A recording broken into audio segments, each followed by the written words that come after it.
Okay. All right. Christine and Jules, welcome to Get Shit Done. Hey, we're glad to be here, Alex. Thanks for having us. This is, I think, the first time not the first time we've had co-founders, but co-founders in the same room as each other. Same part of the universe. Yeah, no, Love it. we're tight. I think you'll see that. We're like an old married couple to a large degree. So it's kind of it's a whole thing that's factored into our business. From a, when your business is young, you're the brand. And I think people come to us as much for our expertise as they do the dynamic. So I think We you'll love like, that. like, It's like yeah. my friends in relationships where I'm like, "Oh, I would be fine being your third wheel because you Yeah. all are fun to be around." Unfortunately, I can't say that about all couples where I'm like they do the we thing all the Yeah. time. I'm like, "You're still an individual." Chill out. Yeah. But I'm happy you're both here. We Thanks. love to do a vibe check, before we get into all the yummy gooiness of how you grew this business. But if you could rate on a scale of 1 through 10, 10 being the highest, how do both of you currently feel about the growth of the business in this moment, knowing it could change in like 5 minutes? So let's start with Jules, and then we'll get to Christine. I feel good about a 7 right now. My general outlook anyway is optimistic, so I had to temper myself not to say 10. But the world's crazy right now. Lots of things are uncertain in our business. But I'm going to hold it a 7. Ooh, it's a 7 day. Our interview right before this with Caitlin Murphy was also a 7. We love that. We love that. Christine, how about you? Well, I was gonna come in at a 6. Uh, Solid. um, Feeling really like a 5, but I'm gonna hold for 6. But I should provide context for that a little bit. I am my just DNA in general is never satisfied. I'm an optimist too, but I have this I think it's just a sense of urgency all the time around things that makes it difficult for me to sometimes enjoy the when things are going right, which is a problem. It's another reason I think Jules and I as a team are really good. There's good balance there. But yeah, I'm gonna say 6 because I'm not willing to confess to 5. So we're But gonna say 5, and also because we love honesty, well, which is I tell you, amazing. it's for me. It's not about being dishonest. It's about I know myself well enough to know that the challenge that I have is that I know what I want to do differently. I know how I want to just get things done, and we are kind of in a holding pattern on some of those things right now for reasons that we don't have control Yeah, over. So I have to be again. I feel like a 5 because I like to just get shit done actually, that's and fair. I'm pretty good at getting it done even when other things are blocking us from being able to do it. And of course, this is not one of those times. So where we have control, I'm a 6. But yeah, generally, just given the state of things right now, I'm hovering at a 5. But I want to focus on my 6. I How about love you? that. That's the optimism. Yeah. I've been talking to girlfriends about this where I feel like we have, and this is also hypercapitalism. Everyone wants to grow all the time. And I'm kind of in a like no growth 2025. Like, at least personally, it's like I've done a lot and of course natural growth, but I don't want to force. And Yeah. so I love that you're like, I'm between a 5 and a 6 because it humanizes the experience. Like you're Yeah. not always going to be at a 10, and most likely you're not going to be a 1 or a 10 most days, but like being human is it. Just be where Yeah. you're at. And I think that's I think you have, beautiful. I think it's a really important point you make, though. You have to be willing to be honest about where you are. You also have to be willing about into things that are factoring into the number, right? Or whatever, or the state, however you define it or measure it. Where the things that you have control over, are you actually doing what needs to be done? And if you are, and if you're still at a 6, then to me that's the sign that like you might need to push pause, even if it's just intellectually, and understand what that feedback you're getting from the universe is like what used to work no longer fucking works for you. And so what are you going to do now? And Yeah. I think that's the value of being honest about when you're in a low mode, as opposed to just always trying to only focus on the hope. We do a lot of work, as you know, with the military, and the Marines specifically will tell you hope is not a course of action. And I actually really love that. Which doesn't mean again that I'm not an optimist, but too many of us will sit around and hope that things that are beyond our control will pass. And I get it, but what you're doing, hope is an action. And so sometimes the right action is no action, but that's not, for me anyway, not the case when I'm not taking action on things I should, because I'm hoping that things I have no control over will move in a direction that favors me eventually, right? That's just, to me, dangerous, and it's insane. And it's also boring. Yes. And I heard I heard this thing on this podcast called "For the Healthy Hose," and I'm like, yes, I'm a Yeah. healthy hoe. That's great. Yeah. Where the woman and her partner, they were saying, we talk about our best selves, but that's like a Pinterest board of you're always chasing after. In Yeah. this moment, just be your necessary self. So Right. I'm excited we're all here as our necessary selves. And I would love to dive into what you both were doing before you started this business. I think professionally it gives context. It's so easy to compare ourselves to other people's journeys without having context for like where they're at because of their unique Yeah. experiences. So yeah, Jules, let's start with you. What were you doing before Bandary, Bandary? Bandary. So what were you doing before? Like what led you here? Well, what led me here is actually working with Christine as part of another company. So she and I had, what are we, 20 years now, 15 years? Yeah, It's a something long time. like That was amazing. beautiful. Been together a long time. Our Yeah. company is just now 7 years old. And so, our history way predates us. And so we were lucky to be working together on an engineering project and had some really great uh, opportunities there to learn a lot of new things, to test a lot of new things in a new environment. And I think we quickly realized that we could probably be really successful doing it together out, in our own company where we would have a little more creative control over some things. And so that's what we were kind of both doing. Yeah. We were working together, but just not together. Wow. So you were working together before even starting the business. Yeah. We like to say we got to sort of road test each other. And it was, it was interesting because, so we're both engineers. I'm a software engineer and Jules is a systems engineer. And we were doing some really interesting engineering in an environment where there were very few women engineers, if any. And so I tell people all the time that one of the greatest moments of my professional career was when a Marine introduced us. We were working on a system that he was a part of, but for two different companies. We just happened to be in the same facility. It was the first time, maybe the second time in my career where I had another female engineer on an effort that I was working on, who was also just a really cool human. And I loved it because it's, again, diversity matters in problem solving. I mean, it matters everywhere in life, but it really matters in problem solving. And I've had a lot of really great experiences with men in engineering. I haven't had a lot of terrible, but where they've been terrible, they've been exceptionally terrible. But even in a team where there were great men, I always had to work 100 times harder. I always had to fight a million times tougher to get my ideas, my perspective, my thoughts on the problem and how to approach it heard.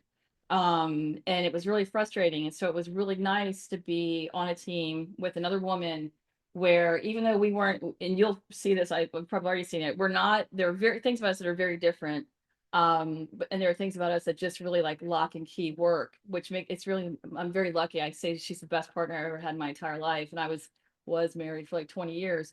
But to not have to be the only person in that space on a team, to have another woman there who could also kind of understand the perspective, who, it just felt like strength in numbers to a degree. And we were, which was interesting as well, eventually in leadership positions in engineering, and had the real opportunity to build some great teams, with lots of different types of people on the team. And we did really good shit for our customers, for the companies that we worked for.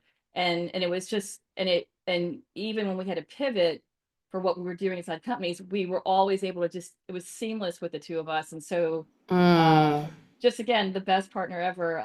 So even though it was a little scary when we started our own company, because it was not an easy start. It's a magical blessing to be able to work with someone that you trust as much as you trust yourself. And Yes. you know how you, like, you just click, you know? No, it's probably sounds really hokey, but we have hard days like any company does. And I think most of those hard days, we're still looking at each other saying, there's no one else I'd rather be doing this with. Yeah.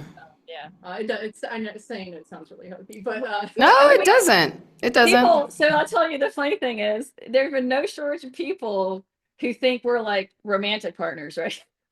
Because I'll be like, oh, this is my partner Jules, and then they'll see our vibe, and we're just like that, right? And it's funny as shit. Like, and again, I don't care. It's just funny, but I think it also, to me, it's kind of beautiful. It speaks to, just again, it's a very healthy professional relationship and a very healthy personal relationship.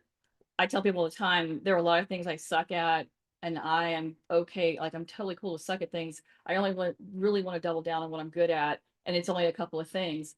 And the things I suck at, Jules is naturally really good at. And that's, again, this, and vice versa. just this magical thing. So I think, if I'm going to give some tactical advice to people who are looking at starting a company, it's really important to, in as much as it's possible, to not go it alone. But when you choose a partner, you are more married to your business partner than you are to your life partner. Anybody else. Oh, Yeah. that is so true. And what I love about this, it's got what you're saying is you want to hire and partner for your complement. And I think even, I mean, in life too, you'll hear people like, oh, you want similarity? We're so similar. And I'm just like, I mean, yes, have some similarities. Don't be like so off the cuff where you nothing in common, but it's like, how do you all complement each other to co-create and co-build with each other? And I love that's what I'm hearing you both say. So we worked together before, both engineers. We definitely have some founders in our community that are like our engineering crew, so they're gonna love this. But I would love to kind of dive into what was that moment you all decided to start this business, and how did you identify that this was an opportunity? Jules, you want to go first? It's a big story. Yes, I'm just trying to do the. Is it drama? Because we love drama. Yeah, I mean, I will say it's drama, but it's actually, it's very truthful, very hard shit we went through. But Jules, I'm gonna let you. We love the vulnerability, babes. Let's do this.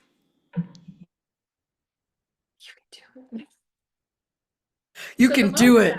The Starbucks. No, Yeah. I mean, actually, that's where what preceded that was a meeting with another female business owner who we had done some peripheral work with, and I think we both left that meeting feeling really inspired for what might happen next for us, because what preceded that particular meeting was probably like 6 months or so of really challenging times where I think we both felt we had outgrown where we were. We kind of reached some of the limits of what we could do, but we knew we had so much more that we could do. And so it was just this matter of when do you just rip the Band-Aid off and do it. And so it was day after Christmas. We had that meeting with a friend. Then we went to a Starbucks and kind of napkin sketched what it was going to look like. And I'm not sure, I think we had always talked about the fact that we were such a good pair and that we could pretty much do anything, right? Together, because of the strengths that we both brought to the table. For me, I'm the more risk adverse of the two. And so for me, I remember feeling very like I was in a surreal experience, like committing on a napkin for what we were going to do. But I took a deep breath and we did it. And like very quickly, things kind of just progressed. We just did it, right? It's not hard to start a business. Yeah. Keep a business going, but it's not hard to start a business. Yeah. And so, Christine, I don't know how many gaps you want to fill in there. So I think what's the inflection point of you all, because this is what I love about these stories is that you have this moment where you're like, something needs to happen, something needs to Well, change. there's a very specific moment. Yeah, so I would love to know, like, what There was you go. that moment? Strap in, because this is a story. So, some context, I guess, to make this, the trajectory of this actually make sense and not sound like some overnight success or overnight, because we're definitely not overnight success, but just something that was easy. So I had started a few companies before in my career. I started my career as an engineer. I had been in dot-com boom. I started a company during the dot-com boom. Very quickly, a relationship that I was building with another company as an investor partnership went bust because of PSINet. It became the pinprick actually that started the dot-com bust. That was the whole thing.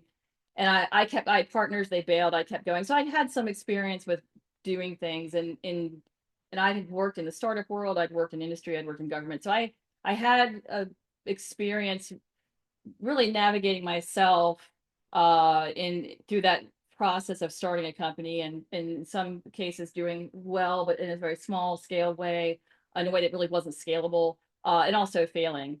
So where I found myself in my life, like right in that inflection point, was I was a single mom, like super single.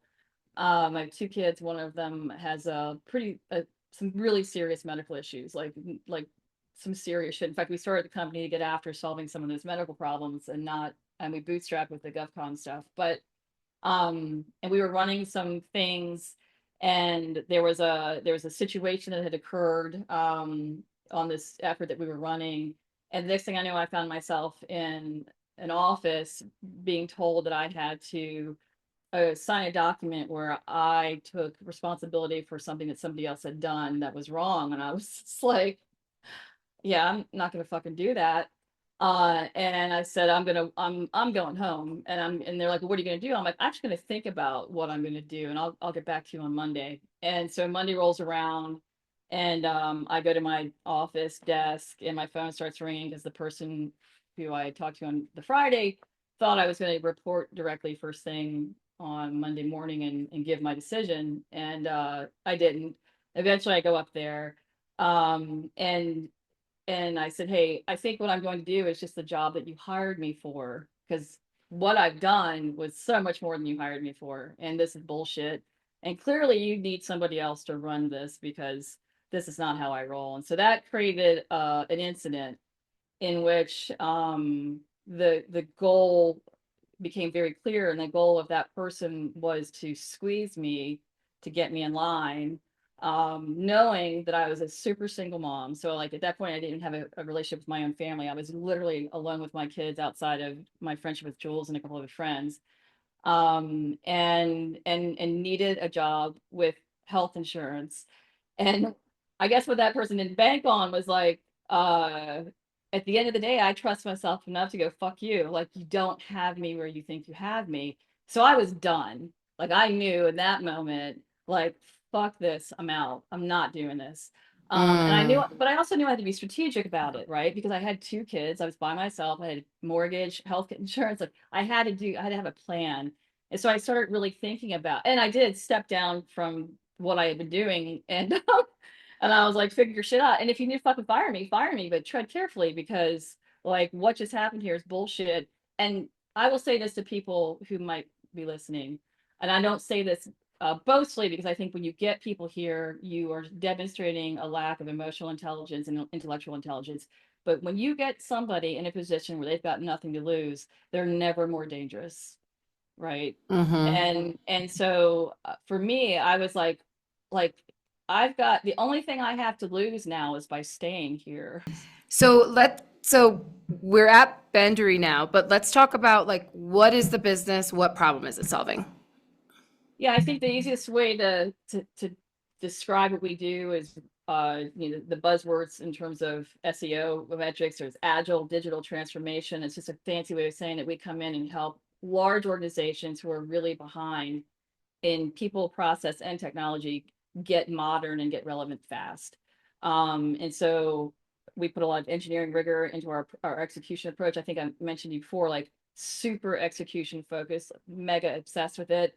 But the way to actually make that matter in organizations that aren't used to running like that is to do it quickly and then do it iteratively. So our engineering background is very much an agile approach, right? We do small things that have high value and we do it quickly.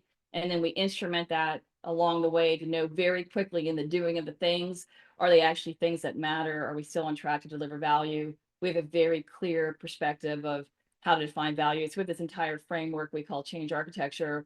And it brings us a very holistic approach into getting results quickly against our definition of value and then asking the right questions. So I think about it as this architecture for decision making, right? What are the choices? What are the options? What are the decisions? And how are we structuring our approach to getting shit done so that we know at any given point in time what we're doing, why we're doing it, and whether or not it matters. I think too many organizations focus on just the outcome, or they focus on the solutions at the expense of asking good questions. And so a big part of what we do is start with, if you think this is your problem, can you define it to me in a way a 7-year-old can understand it? Amazing. So you both figured out that there's this pain point, you have the background to solve for it, and you've already hinted at this, but you moved into the direction of government contracting, which obviously a lot of people are freaking out about right now. However, we're going to focus on the positives in this moment, and it is such a lucrative channel, right? It's a powerful, lucrative channel to get a lot done and serve. Yet it is complex. A lot of people don't know how to actually navigate it. So how did you all get started in government contracting? So Jules, can you walk us through that? Sure. So, subcontracting, I think, is a really great entry point. If you're new to government work, there's a lower barrier to entry, less administrative load when you're a subcontractor. When you're a prime contractor, you certainly have more control over the work, and higher returns. But that situation demands just more compliance and resources, and just greater accountability than a lot of new businesses are ready to handle. So we started out as a sub. We partnered with established primes to kind of learn the government procurement cycle and build our past performance and our references, and just in general, I think reduce we would call like early stage risk for our company. Christine mentioned, we took on the government contracting work to bootstrap the product side of our company that we're working on as well. So, we have two sides of what we do, but, started out as a sub, and once we had some, the experience, and we had set up kind of our internal structure for compliance. So the regulatory stuff on the government side is huge, right? And so there's a lot to get established there. But once we got those underneath our belt, we were able to get prime contractor spots on some GWACs. So GWACs are government-wide acquisition contracts. And so, so we kind of coexist in this hybrid space where we still subcontract. And specifically, I think that's to really collaborate on either larger or more complex projects. But we're also the prime on other contracts. And so I think for us, it really diversifies kind of the opportunities that we can pursue and, expand our network while doing both sides. I love this. And because I feel so many people don't understand the government contracting side. So you've mentioned subcontracting and prime subcontracting. Can you walk folks through what is the difference, and how has your approach been to doing both? Because both seem like they are great opportunities. And to your point, a diversification and opportunities you can have with doing government contracts. Do you want to take part of that? And yeah, sure. So I think that the thing to know first is that if you're the prime contractor, you are the entity that the government will actually enter into contract with for business. So they'll put out a solicitation, and for those who are looking to understand the process, you've got to register with sam.gov, get your company in there, get IDs. There's a whole process for becoming eligible to bid on government work that you have to go through. And it can be, it's a paperwork drill, right? It can be a bit of a pain in the ass, but if you just suck it up and do it, you'll be fine. But they'll put solicitations out on sam.gov, and they can range from like $25,000 bids to come do some yard work on a base somewhere to like $650 million contracts that go out to companies like Andrew to sell, things, and everywhere in between, or $1.5 billion contracts to go do some stuff. So you have to first get on a contract. And when you are first starting out as a government contractor, you do not get on a contract vehicle, because contract vehicles, you have to bid to get on them. They only open up the opportunity for some of these vehicles a few times every few years, or once every 4 years. Very few of them are rolling admission. GSA is a rolling admission, so you could go to the GSA, different schedules there, and find the one that fits the type of company you're starting and go through the paces to get on that. But the bottom line up front is, to get on a vehicle as a prime, you have to have past performance and a bunch of other things. Past performance means you've got proof that you've actually performed work for the government and didn't fuck it up and get a bad rating. So the best way to get that is to start by knowing what, especially when you're super tiny, and we started, it was just two of us, like, what's your niche? Like, what do you have that no other company bigger than you has? And how do you become a value added part of their team? And then you have to be like, hey, like, want to date? And then you have to learn the ropes about pricing. But the prime will be the person who submits a proposal and that the government will put an award to. And there's a whole bunch of legalese and going back and forth, where you have your teaming agreements or your non-disclosure agreements, where you lay out, your commitment to each other for things that you're going to do, how much work share you're going to get. Is the work share divided by total contract value or bodies, and how much the rates are per person? There's a whole math there, and that's priming and subbing. Yeah. So the prime has a lot of regulatory responsibility, like Jules said, for compliance, all the legal responsibility. They have to do all the contract management, the subs, and then you have to do the subcontract management. So now you're a sub. So you know your niche. You found a customer you'd like to work with. You know who some of the companies that might be that are bigger than you. You meet up with a few of them. You should date them the same way you date a potential romantic partner. Don't just pick a prime to partner with because you're desperate for past performance or for work. Values matter. You have to know your values as a company, and partner with people that have complementary values in their companies, or it's going to be a disaster. So all the things that you would put into dating, you need to bring into teaming with people, with other companies. But coming in when you're a sub, some of these requirements, regulations will flow down from the prime to the sub, and that will vary based on which federal agency you're trying to get work for and with, and what you're doing, and all the things. So you have to know out of the gate whether or not you can actually execute against those flow down requirements. For example, if you're going to be trying to do work with DoD, will the government require that the prime and the sub have a facility clearance license, which means you can hold security clearances? Because if they do and you don't, you can't be on the team. Yeah. So you have to know these things. As a sub, you have to know how to negotiate contracts well. So if you don't have any experience doing negotiation in general, much less contract negotiations, highly recommend that you get a good lawyer who can help you out and learn these things. But also, if you have a good priming partner, or you work with them to learn. So we've been very lucky and I think we made good decisions in who we partnered with, because so many of our teaming companies that primed contracts that we are subs on, and have been really great mentors. They really helped us out. And where we can do similar things, we do it too, because that's actually the fastest way to learn what's most important.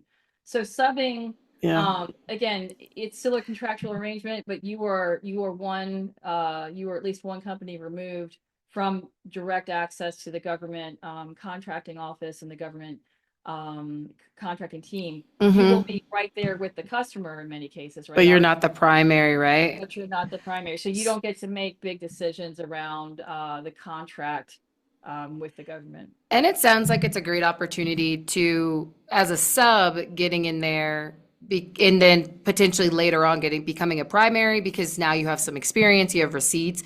So you talked about the prime piece. So for people that are like, this sounds like it would be a great path, how in the heck do I find a prime if I want to get started as a sub?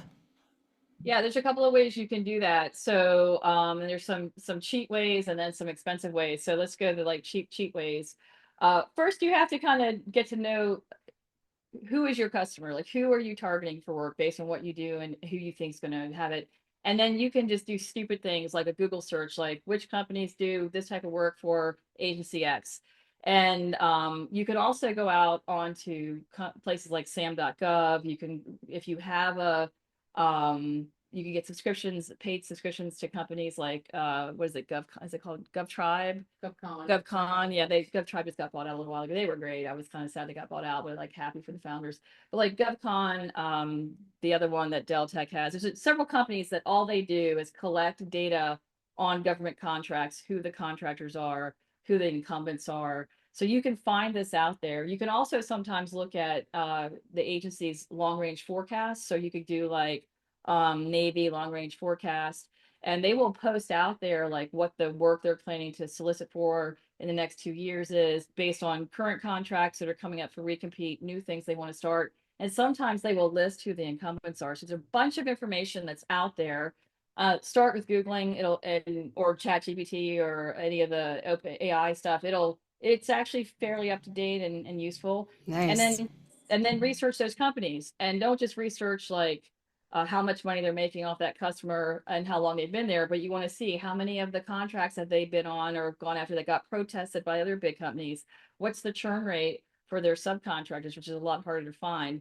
And then get a meeting with them. And so you need to come and pitch them just like you're a startup pitching a concept to a VC, right? Here's who I am. Here's what I do. Here's what I can bring to you. Here's what I need from you. And I think we're a good match because this is our culture. This is your culture. This is the research we've done.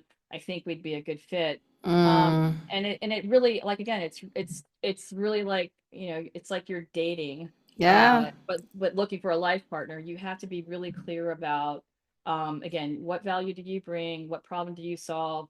Where are their gaps? Who are they? Are they a good fit? And Yeah. also you want to look at, there's other data that you can find too about what has their track record been like with their customers. So if it turns out that they've gotten some negative ratings from the government, they're called CPARs, CPARSs. You may not, even if they seem to be great, you may not want to pick them as a prime because their probability of win might go down if they're coming at the same customer who's given them negative ratings, right? So you have to, Yeah. again, like you're gonna swipe right on somebody. I don't know about other people who And do it on my might not be team. a good fit. I Oh, mean, also, do you Google them? Like, because you can get yeah. into online like state court records, and if that dude has DUIs, abuse and assault, or like any kind of like financial crimes, like You don't maybe you want don't that. want to have coffee and a bagel, right? So I love that. This actually reminds me of Caitlin Murphy, we just had on earlier today. She talked about, I think there's a common misconception that all business is good business and all customers are good customers. She's like, it's no, not. So no, and it could, every time and I feel like most founders, we've made this mistake. I knew up front, I felt it. Even maybe if I did not do my right due diligence, which I should have and made mistakes in the past, but you can feel it energetically. Something is off in yep, dating, in business, everything, where you're like, no, not every partnership, not all business is good business. And it actually prevents you from showing up because it's so energetically draining of doing great business with people and organizations that are in alignment. So I love how you walked through that process. I think so. I just feel like government in general at the state, city, federal level just does a shitty job at making this a transparent process, yet it's a right. great, great opportunity. So I would love to shift towards how you all, from a scale perspective, because this is what we find is the inflection point. So at GSD, we realized we had to start helping teams that were at a certain point, especially when they hit 1 million.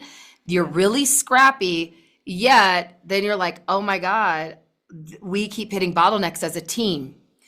Something is like, and it keeps falling back on the founder because there's not processes. We're not actually tying our decisions to strategic outcomes. So that's something that you all have done really well. Can you walk the audience through how you all prioritize decision making and goals in your business and how you all achieve those that you all collectively are clear on so that you can hit your goals and get the ROI based on all of the energy and effort that you and your team are investing into specific activities across the business. Yeah. Jules, you want that? You want? Well, you alluded to it a little bit earlier, this fierce obsession with execution. And then on the other side of that, because we are engineers and kind of data nerds, tracking performance obsessively. So Christine, you want to jump in and expand on all those things? So I think Jules nailed it. Like, one of the, I tell people all the time, and I speak for coders everywhere, and even though they'll deny it, coders are lazy as shit. Like, the reason we code is because we want to get a machine or something to do something for us that we don't want to fucking do. So, I don't like managing people. Actually, I hate man, and I'm probably the worst person to be a manager. Me neither. Oh, right. Like, I don't want to hear your bullshit. Let's go. And it's like, oh, that's not legal. Don't do that. But what I care about, I'm obsessed with performance, my own more than any. So I was always very curious to know, how am I doing, and how do I know if I'm doing bad or not? Because a lot of places I worked in, the conclusion I've come to is that most work environments, people, we don't know how to work. In the information age, we don't know how to work. When we were doing hard labor, the beauty of hard labor, having done it actually, is that when your job is done, and you could see that you did it, and everyone could see it. So if you're landscaping or you're like a janitor or whatever, like when you're done, it's undeniable, and it's literally a beautiful thing. Like, we don't value hard work the way I think we should in this country, for what it's worth. But we get into the information age, and I think we're busy, but we're not productive. And so one of the cool things about engineering and doing agile approaches to engineering is that while agile is all about people over process, it's also about making sure that everything we're doing is focused on things that matter. So what we did was took a lot of our approaches for how we ran teams before we started the company, so we could track performance and not to micromanage. And this is the thing I think is really important. It was never to weaponize the data, and a lot of people will weaponize the data. What I had found really useful when I really started understanding how to track my own performance and understand, what I wanted to know is, what does a pattern of persistent, productive performance look like, right? And that's a time thing, right? I have sort of longitudinal data on myself, and again, I'm a little bit of nerd obsessed, so it was a fun little thing to do. But what I found was I got very clear, objective feedback about what I could knock out of the park, what I needed to give more time to, and given some of the operational environment conditions that I was in, how a task that I would have done this quickly, this efficiently, and this well in operational environment 1 would have taken me twice as long, and maybe not been quite as good in operational environment 2, because we don't work alone, right? There's no such thing as I did this by myself. Like, anybody says that, it's full of shit. There's no such thing. So taking into account all these things became a way for me to really understand how my teams were working. And my goal was to empower every team member down to the individual level. So I would say things like, look, we're gonna estimate, we're gonna break, and everybody fucking hates it. I just want to be very clear. Like, the goddamn groans and bitches that came out of people like, oh my God, I don't want to break down a task into like something that says, if I'm writing a document, well, today's work will be able to find the content outline, and tomorrow I'll write the introduction. And I'm like, no, you do, for 2 reasons.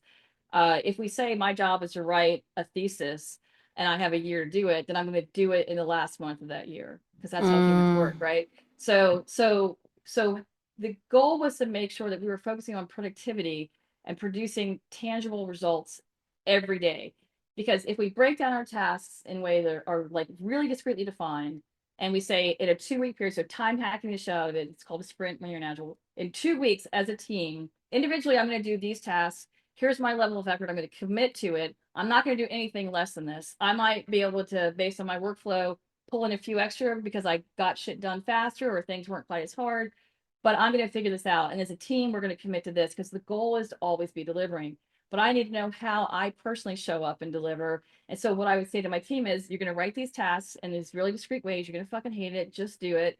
You're going to put this estimate against it. And we're going to take 12 weeks to figure out how good we are at estimating. And how we're going to figure that out is, at the end of every 2 weeks, we're going to take a look, like, how did we do? Did we hit the mark? And if we didn't hit the mark, there was no penalty, right? We wanted to understand why. Because we understand why we hit marks and why we don't hit marks. Now we know how to course correct. And then you as the individual need to inform that course correction because you know that task and how you execute better than I do. I don't want to be the person telling you how to do your job. I hired you because you're really fucking good at doing a job. I just want to make sure we have an understanding how we perform. And I think it's no different than you look at like the professional teams like NFL, NBA, all right, Major League Baseball. You look at a professional team, every person on that team is really good at one fucking thing. And that's why they're hired. And they're not trying to be good at each other's jobs, but they're also very obsessed with how am I performing. So when they're in the off season or the on season, they are looking at their stats. Yep. And as a team, they're adjusting. And I actually think it's quite beautiful because It is. what that allows you to do individually and as a member of a team, so collectively, is see the value you've created and know how you got there. And I think Yeah. there's huge power in that. So what we found is people bitch and moan. It was too hard to write my task. I'm like, just fucking do it. Had to be bad cop all the time. In the relationship, I'm the dad, right? Like I'm the bad cop. Everyone's like, Jules, she's being so mean to me. And I'm like, here we fucking go, whatever. But 12 weeks into it, um, people were obsessed with their own metrics and it was Of cool. course. Right. It's like gamifying it a little Right. bit. So for us, and we actually do this in our customer environment with them too. So for us as a company, it was like, here's the type of work we do. It can be somewhat hard to explain.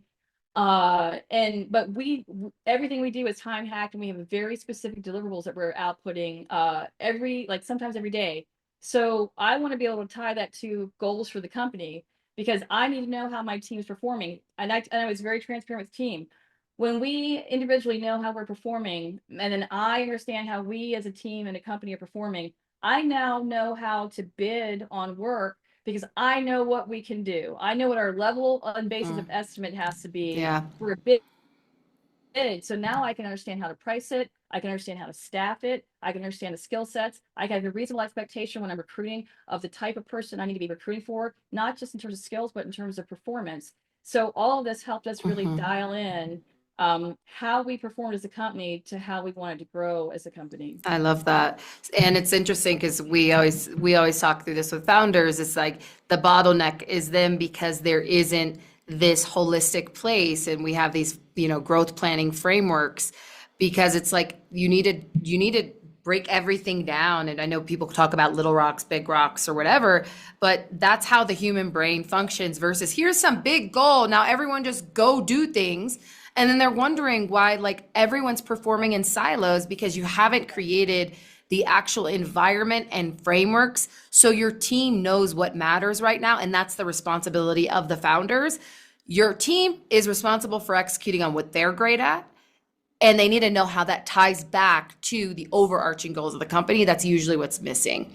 And so I love that you broke this down. And as we wrap up, I would love to just understand from both of your perspectives, because the reason we do this podcast is because we really want to redefine what success in business looks like. And for us, that means that everyone is building through their unique vision of success versus trying to retroactively fit themselves into an idea of what we're advertised as success, which is usually like be a billion-dollar unicorn or be Oprah. There's like no in between. It's always a billion something or now a trillion. Right. But it's like, okay, maybe that's your vision, but I feel like that's not everyone's. And actually, it's not the majority. I think people just don't know. So for both of you, when you think about what your unique vision of success for this business is, what does that look like today? Jules, you go first.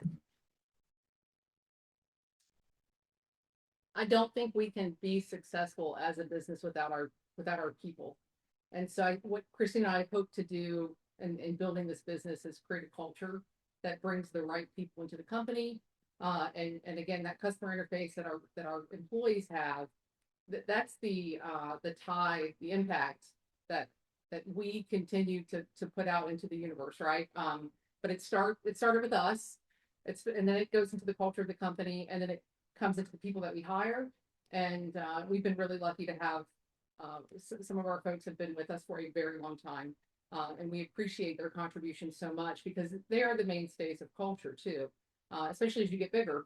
And the culture just can't be one or two people who have started the company. So success for me still looks like continuing to grow this. We're still a baby, 7 years old is, and 7 years in today's time, right, where we went through COVID and I feel like we've had some slower starts to things just because the world around us stacked up against us in some ways. But so continuing to grow what we have, grow the culture, stay focused on the things we're really good at. I think there are some companies that have big visions for what they want to achieve, but they really water down their really unique skills that they can bring. And so I think Christine and I really want to stay steadfast to that. And again, just keep growing, but slowly growing and in a very deliberate way. I love that. Christine, what about you? So agree with that. I share the same thing. I think for me, I have some more tactical definitions of success. So mainly in our government space, I want, and we see this already. So I'm proud of it, but I want to continue to build on it. I want to be able to come into organizations in the government that are really struggling to get efficient, to get performant, to get ahead of some really serious existential threats that we're facing on multiple fronts, and be able to fucking deliver consistently at scale so that people don't suffer. And we've been fortunate enough to be able to do that already. I want to keep building on that, because to me, success looks a lot like being able to step back through something I was a part of that was a shitty problem and say, I fucking helped make that better. And I did it because I got the people who were suffering on the table, in the boardroom, at the desk, like being a part of solutioning on their own behalf. So there's that in the government space. I really want to be able to look at those same spaces and say we helped work environments be better for people, because there's a lot of toxic dynamics at play in the workplace in general, because people don't know how to work, and so they confuse busyness with productivity, and it creates this really weird culture driven by insecurity and fear. So wherever we can come in and sort of knock that shit out of there and just give people tools to feel confident in how to get things done and know what matters, that feels like a win. So doing more of that. In the healthcare space, it looks like getting after a problem that a lot of people don't care about, which is the problem of caregivers, and making it better and easier for them to be the caregivers, but not at their own expense. So for me, I think just success looks like writ large, knowing that I went into a place with people that agreed to like hang out with us and work with us, and we made things better. We left them better than we found them. We made things better for people trying to get shit done, that we helped convert change into real value, because we get called in a lot to places that are struggling with disruption. And we joke all the time, right? People call our customers. Well, we had literally been called, I'm the chaos generator, and Jules is the chaos coordinator. And but it's because we're actually really good at harnessing chaos. There's a lot of catalytic power in it. But if it's not handled well, it's very destructive. So for me, it looks like converting fear cultures into power cultures, because people are empowered and they know how to get work done. They know how to define value, and they are free to contribute to it, because a lot of our cultures in the workplace, they talk a good game, but the execution sucks because they're not actually focused on execution. So that's what success looks like to me. Yeah.